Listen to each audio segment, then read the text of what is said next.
청와대 민정수석이 10시 30분부터 이 구속영장 실질심사를 받게 되는데요. 이에 대한 말씀 좀 나누고 가겠습니다. 이번에 두 번째 영장 실질심사인데요. 이번에 어떻게 구속이 떨어질 것인지 아닌지 어떻게 예상을 하고 계시는지요? 검찰이 8가지 혐의로 영장을 청구를 했는데요. 전체적인 내용들을 쭉 보면 직권남용과 직무유기로 인해서 세월호 부분과 감찰 부분, 문체부 감찰, 뭐 이런 정도예요. 네. 그동안에 정말로 언론과 이 세간에서 그 우병우 수석 문제의 본질적인 것 두 가지는 빠져 있어요. 첫째는 그 국정농단에서의 우병우 전 수석의 역할, 그 증거로 제시됐었던 우병우 민정수석과 검찰 수뇌부 간의 통화 기록 내용. 네. 이것이 이제 문제가 됐었는데 그 본질적인 부분에 대해서는 검찰이 선을 그어버렸어요. 통화 기록은 있다. 민정수석과 검찰 수뇌부, 검찰총장, 검찰 수뇌부가 통화를 한 사실은 인정된다. 그런데 통화 내역이 확인할 길이 없다. 양자가 어떤 말을 주고받았는지, 그래서 이것을 국정농단으로 확인할 수 있는 어떤 대화가 오갔는지가 불가능하기 때문에 이 부분은 수사 대상이 아니다, 기소 대상이 아니다 이래버렸어요. 네. 그러니까 그렇다면은 정치권에서 계속 요구가 되어 왔던 민정수석이 검찰 수뇌부에 어떤 정치적 영향력을 행사를 했느냐, 검찰이 과연 권력의 시녀 노릇을 했느냐, 2014년도에 정윤회 문건 사건이 났을 때 호미로 막을 수 있는 거를 지금 가래로도 못 막는 이 상황을 만든 주범이 누구냐, 바로 우병우 민정수석 아니냐, 이 본질적인 문제에 대해서는 기소 대상이 아니라는 거예요. 네. 자, 그리고 나머지 이제 그 직권남용 부분을 가지고 지금 이제 영장이 청구가 됐는데, 이제 두 가지 해석이 가능하죠. 기각돼도 할 수 없을 식으로 약하게 해서 영장을 청구했다라는 비난의 소지가 좀 있을 수 있는 거고, 그럼에도 불구하고 나머지 혐의만으로도 얼마든지 영장 발부 가능성이 있다라는 해석이 두 가지가 가능한데, 그 어느 쪽인지는 지금 현재로선 취재가 지금 그 취재에서 이겁니다라고 단정 지을 수 있는 그런 상태는 아닙니다. 네. 그 사실은 개인 비리 혐의와 관련해서도 뭔가 수사가 좀 더 진척이 이루어졌나 이런 생각이 들었고, 지난번에 검찰이 우병우 그 장모가 하는 그 회사 정강에 대해서도 압수수색도 하고 그랬는데, 그때 압수수색 뭐 상자가 뭐 몇 상자 안 되고 네. 뭐 압수수색 신용만 한 거 아니냐 그랬는데, 이번에 보니까 개인 비리 혐의와 관련해서는 지금 영장 청구에 빠져 있고요. 지금 문체부와 공정거래위원회, 또 외교부의 직원에 대한 소위 말해서 찍어내기 문제, 특별 감찰을 통해서 상당히 뭐 죄를 덮어 씌울 수도 있다, 뭐 이런 식으로 해서 감찰한 요 내용, 이게 이제 직권남용에 상당히 해당이 되는 것 같고, 세월호의 뭐 사건 관련해서 네. 그때 해경에 압수수색할 때, 전산 서버 압수수색할 때 우병우 민정수석이 검찰에 전화를 걸어서 굳이 압수수색할 필요가 있었느냐, 뭐 이런 취재 이야기를 했던 거, 그게 수사가 이루어졌고 해당 검사들 다 증언도 청취를 했는데, 이와 관련해서 이번에 영장에 들어가 있죠. 이런 것들이 어떻게 앞으로 법원에서 우병우 전 수석은 어떤 정을 하고 영장 전담 판사는 어떤 판단을 할지 좀 지켜봐야 되는데, 특검은 지난번에 영장 청구를 해서 사실은 실패를 했는데, 네. 한 번 다시 더 청구를 한다면 100% 구속이라고 이야기를 했지만 실제 법원의 판단은 어떻게 나올지 네. 잘 모르겠습니다. 사실 검찰 쪽에서 흘러나오는 얘기는 새로 검찰이 참고인 조사를 100여 명을 했다, 이런 얘기도 흘러나왔고요. 또 우병우 전 민정수석이 문체부 직원을 뭐 양말을 벗기고 벽에 서게 만들고 뭐 강압적인 뭔가를 했다, 뭐 이런 기사들도 나왔기 때문에 뭔가 새로운 것들을 좀 많이 수집한 것이 아니냐, 이런 생각도 해볼 수 있을 것 같은데 어떻게 보십니까? 완전히 새로운 것보다는 네. 뭐 기존에 있던 것들을 좀 더 보강하는 네. 그런 의미에서 약간의 새로운 것들은 좀 더 추가가 되지 않았느냐, 조사 결과로 나오지 않았느냐, 이런 느낌이 듭니다. 그래서 제가 볼 때는 영장은 발부되지 않겠느냐, 뭐 그런 느낌인데, 이제 우병우 수석이 진짜 이 말을 했는지 안 했는지는 모르지만 언론을 통해서 흘러나온 말 중에 하나, 가족은 손대지 마라. 네. 그건 타협의 이야기거든요. 가족만 손대지 않는다면은 내가 일정 수준에서 받아주겠다, 나도 받아들이겠다. 그럼 검찰도 그 수준에서 구속영장을 치고 구속을 시키고 해서 어쨌든 우병우 문제를 정리를 해야 검찰도 자기 스스로 정리가 되는 거고, 그리고 이 전체 국정농단 사건도 정리가 되는 거 아닙니까? 그런 의미에서 보면은 어차피 이게 직권남용 혐의인데 직권남용이라는 게 뭐 그리 대단한 형량이 있는 그런 어마어마한 그 범죄 행위가 아니단 말입니다. 네. 그래서 아주 그런 적당한 수준에서 뭐 이렇게 이제 구속영장이 발부되고 처벌을 받고 하면서 이렇게 종료되는 방식으로 검찰이 하고 있지 않느냐, 저는 그렇게 추측을 하고 있습니다. 네. 제가요, 그러나- 이 네. 부분은 우병우 민정수석에 대한 영장 발부 여부는 제가 장담할 수는 없지만, 왜 이 우병우 건에 대한 본질 문제에 대해서 냉정하다 못해 냉소적으로 자꾸 말씀을 드리냐 하면, 2014년 11월로 거슬러 올라가는 거예요. 이 최순실 국정농단 사건이 세상에 처음 알려졌던 정윤의 문건 유출 사건이 났을 때 십상시가 있네, 최순실이 있네, 권력 서열이 최순실이 2위고 정윤회가 2위고 네. 박근혜 대통령이 3위라고 하는 그 당시에 이 본질적인 문제가 터져 나왔을 때 이 사건의 프레임을 순식간에 뒤바꿔서 청와대 문건 유출 사건, 국기문란 사건으로 했던 그 주역이 우병우 민정비서관이었다는 거는 그건 사실관계는 맞단 말이에요. 네. 그거는. 자, 그런데 그 부분에 대한 지금 이 영장 청구서에 그 부분이 빠져 있다라는 것은 우병우 수사에 대한 본질적인 부분은 분명히 빠져 있다라는 지적을 안 할 수가 없다라는 얘기죠. 네. 그런데 그 당시에 그 사건을 담당했었던 검찰 수뇌부가 누구냐 이거예요. 서울지검장이 김수남 현 검찰총장입니다. 따라서 특검도 특수본 1, 2기 모두도 우병우 수석을 봐주고 싶어서가 아니라 현 검찰 수뇌부가 연결돼 있는 이 사건의 A부터 Z까지를 모두 다 파헤치게 하는 공사가 너무 큰 사건이다. 그래서 이 우병우 수석은 이번에 오늘 영장이 발부될지 안 될지는 저는 잘 모르겠습니다만은 이 사건은 정권이 바뀌고 나면 또 다른 특검이나 또 다른 이 게이트로 지금 이렇게 덮고 갈 소지가 다분히 있을 수밖에 없는 구조를 갖고 있다는 걸 말씀드리는 겁니다. 저도 비슷한 네. 생각인데 지난번에 박근혜 전 대통령이 구속이 됐을 때 네. 김수남 검찰총장이 사퇴하느냐 마느냐 가지고 잠시 논란이 있었잖아요. 뭐 김수남 검찰총장 지금 뭐 사퇴 안 하고 오고 있지만, 그런데 원론적으로는 김수남 검찰총장이 사퇴할 이유가 없습니다. 대통령이 그렇죠. 네.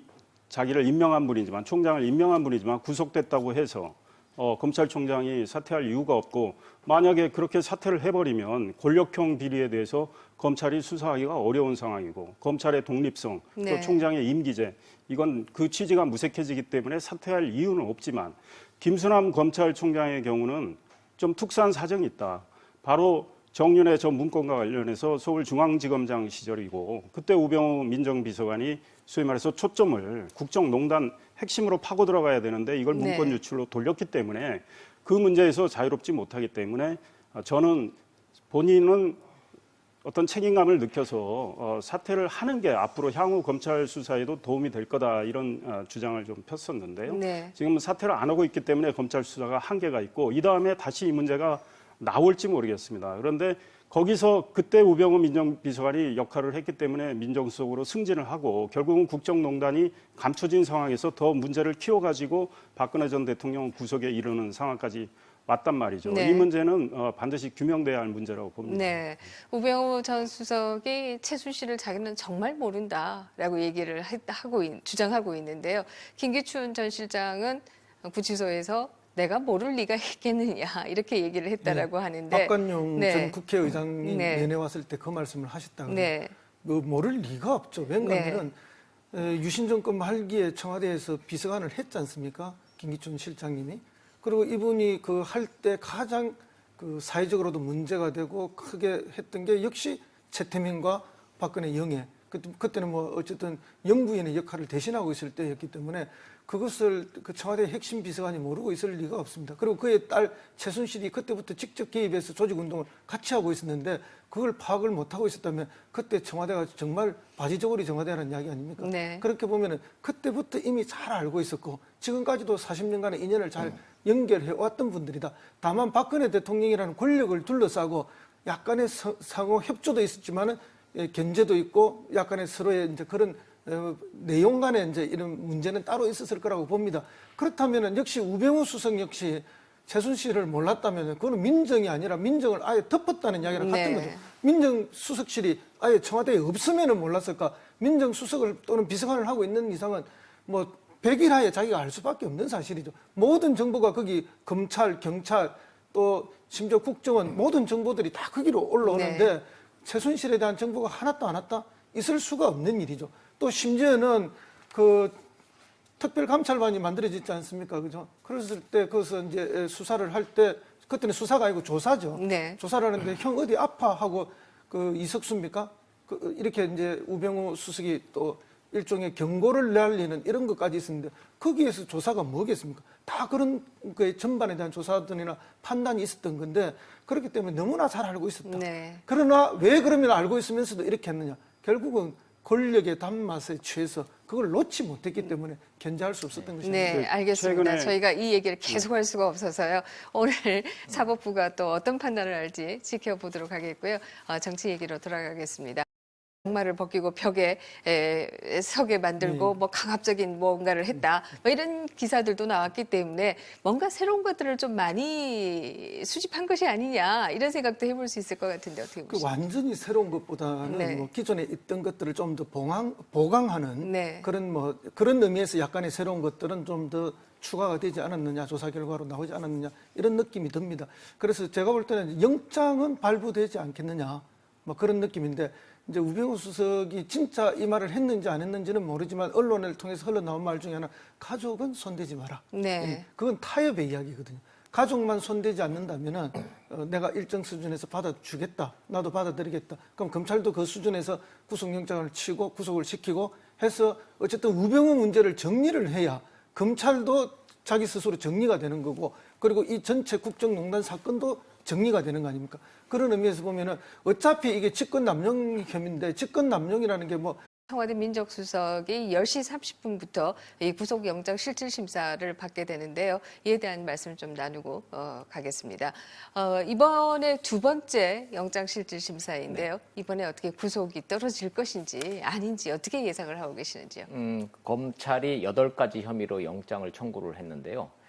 전체적인 내용들을 쭉 보면 직권남용과 직무유기로 인해서 세월호 부분과 감찰 부분, 문체부 감찰 뭐 이런 정도예요. 네. 그동안에 정말로 언론과 이 세간에서 그 우병우 수석 문제의 본질적인 것 두 가지는 빠져 있어요.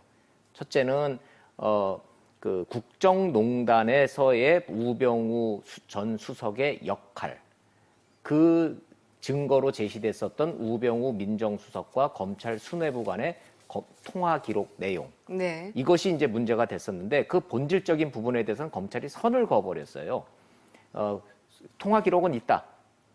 민정수석과 검찰 수뇌부, 검찰총장, 검찰 수뇌부가 통화를 한 사실은 인정된다. 그런데 통화 내역이 확인할 길이 없다. 양자가 어떤 말을 주고받았는지, 그래서 이것을 국정농단으로 확인할 수 있는 어떤 대화가 오갔는지가 불가능하기 때문에 이 부분은 수사 대상이 아니다, 기소 대상이 아니다 이래버렸어요. 네. 그러니까 그렇다면은 정치권에서 계속 요구가 되어 왔던 민정수석이 검찰 수뇌부에 어떤 정치적 영향력을 행사를 했느냐, 검찰이 과연 권력의 시녀 노릇을 했느냐, 2014년도에 정윤회 문건 사건이 났을 때 호미로 막을 수 있는 거를 지금 가래로도 못 막는 이 상황을 만든 주범이 누구냐, 바로 우병우 민정수석 아니냐, 이 본질적인 문제에 대해서는 기소 대상이 아니라는 거예요. 네. 자, 그리고 나머지 이제 그 직권남용 부분을 가지고 지금 이제 영장이 청구가 됐는데 이제 두 가지 해석이 가능하죠. 기각돼도 할 수 없을 식으로 약하게 해서 영장을 청구했다라는 비난의 소지가 좀 있을 수 있는 거고, 그럼에도 불구하고 나머지 혐의만으로도 얼마든지 영장 발부 가능성이 있다라는 해석이 두 가지가 가능한데 그 어느 쪽인지는 지금 현재로서는 취재가 지금 그 취재에서 이겁니다라고 단정 지을 수 있는 그런 상태는 아닙니다. 네. 그 사실은 개인 비리 혐의와 관련해서도 뭔가 수사가 좀 더 진척이 이루어졌나 이런 생각이 들었고, 지난번에 검찰이 우병우 그 장모가 하는 그 회사 정강에 대해서도 압수수색도 하고 그랬는데 그때 압수수색 뭐 상자가 뭐 몇 상자 안 되고 네. 뭐 압수수색 신용만 한 거 아니냐 그랬는데 이번에 보니까 개인 비리 혐의와 관련해서는 지금 영장 청구에 빠져 있고요. 지금 문체부와 공정거래위원회 또 외교부의 직원에 대한 소위 말해서 찍어내기 문제, 특별 감찰을 통해서 상당히 뭐 죄를 덮어 씌울 수도 있다, 뭐 이런 식으로 해서 감찰한 요 내용 이게 이제 직권남용에 상당히 해당이 되는 것 같고 세월호의 뭐 사건 관련해서 네. 그때 해경에 압수수색할 때 전산 서버 압수수색할 때 우병우 민정수석이 검찰에 전화를 걸어서 굳이 압수수색할 필요가 있었느냐 뭐 이런 취지의 이야기를 했던 거 그게 수사가 이루어졌고 해당 검사들 다 증언도 청취를 했는데 이와 관련해서 이번에 영장에 들어가 있죠.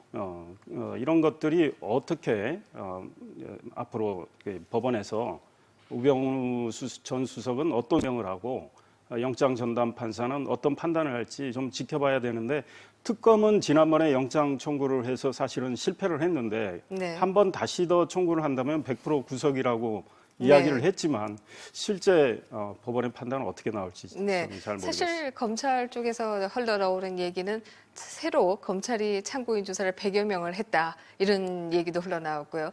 또 우병우 전 민정수석이 문체부 직원을 뭐